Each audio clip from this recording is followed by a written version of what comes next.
So this will be a very boring video because there will be no airballs, explosions, rockets or whatsoever, just this screen.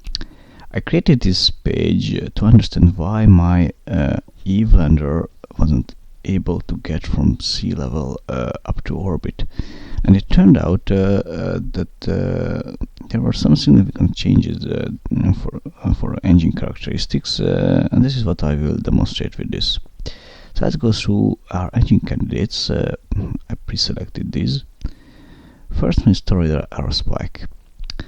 You can see that this works up to 20 atmospheres, and actually this is exceptional among the engines, which would make it a very good candidate for an Eve lander, because at sea level we have 5 atmospheres, and it means we have most of its ISP, so around 3/4 of its ISP and thrust available at sea level. You can also see that at 1 atmosphere there is this breakpoint, probably, and all engines have this, probably because originally the curve went from 0 to 1, and what they did, the devs did, they just added another breakpoint for higher atmospheres, and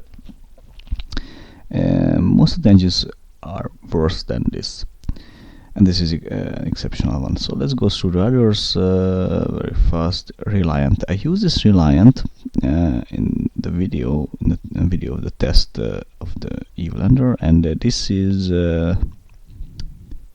7 atmospheres, which is almost usable, but it's still too low, and I didn't use it at sea level, so at for higher stages it's okay, but it's not for sea level.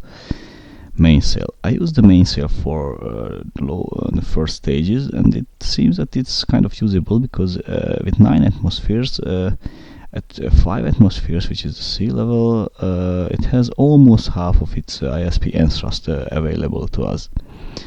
TUD. This is very similar to the mainsail, but actually this is a very small engine, and any Eve lander would be quite huge. So the first stages would need bigger engines. So this will be out. Skipper. I use the Skipper for my sea level return vehicle in one of my previous videos, but now it's right out because with 6 atmospheres at sea level it's almost useless, or around useless, I would say.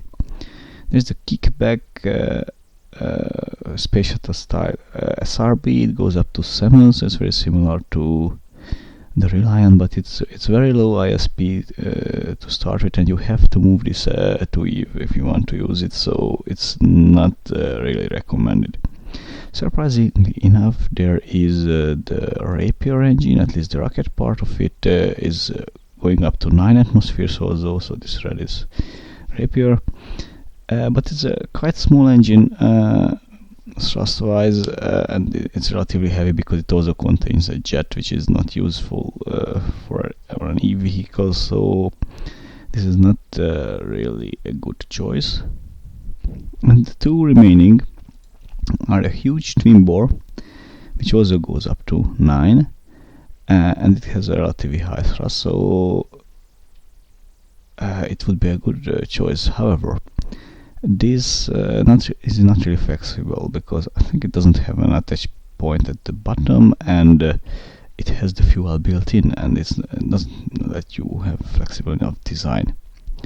And finally, there is the Mammoth, which is visible that it's peculiar because it goes up to 12 atmospheres. So this is the second engine that has most of its ISP and thrust available at sea level, but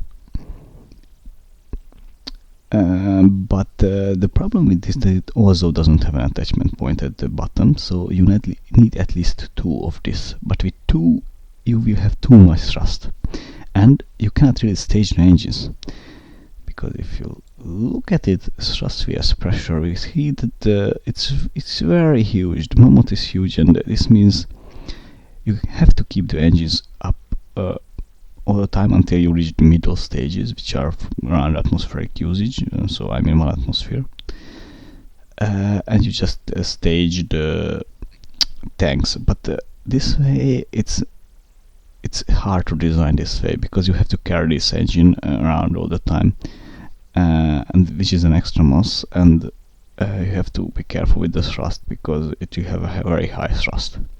The second best is the twin bore, but it's almost the same as the mainsail what I use, and the mainsail is very flexible. It's the easiest to design with. All the others are not really in play. So for example, the seemingly good aerospike is very bad.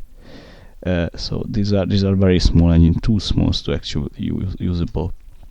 If we go to the other curves, you can see again that the aerospike is the best, but it doesn't help us. The second best is the Mammoth, which was already visible. The greens, yeah, the Skipper and the SRBs are too low to be usable. The Reliant is a kind of middle ground. It doesn't really work out, so it's not recommended for the sea level, just for the upper stages. And what we have here, the 9 atmosphere things. So for example, which one, the mainsail. These are quite okay, I would say. The third one is thrust vs altitude. Now we can see that still the Mammoth is the best, the twin bore is the second best, and the mainsail is the third best. All the others are very small, so you would need a lot of engines. One of my tests included an 8x9 Torridor aerospike engines in clusters, trying to make this work, but they are actually heavy together. If you have so many of them, they are too heavy. And it was not enough actually. The thrust to weight ratio was okay, but then the delta V was not enough, so they are not very good. So to summarize this, what we have, the actual candidates are only 3 actual engine candidates for an EVE return vehicle for sea level, and this is the mainsail, the twin bore, and the Mammoth engine cluster. And each has its problems. So the mainsail is very flexible, but actually the worst of these. And the other two, so this is actually in several ways very similar to the mainsail. So, and it's not really flexible. So yeah, I would say the mainsail is the better out of these two, but the Mammoth is way too good. It's too heavy, it's too big for a 200 to 300 ton lander. This is too big, but it's the most efficient. So it's actually a design choice which one you use, but it's definitely out of these 3 because there are no other candidates. One idea would be to have something like the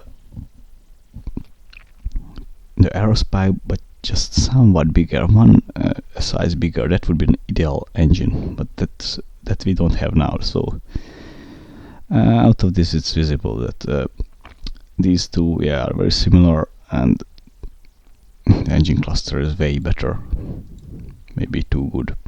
So my idea is to redesign this ascent vehicle lander to use the Mammoth, because maybe then it will be capable enough. So thanks for watching. Bye.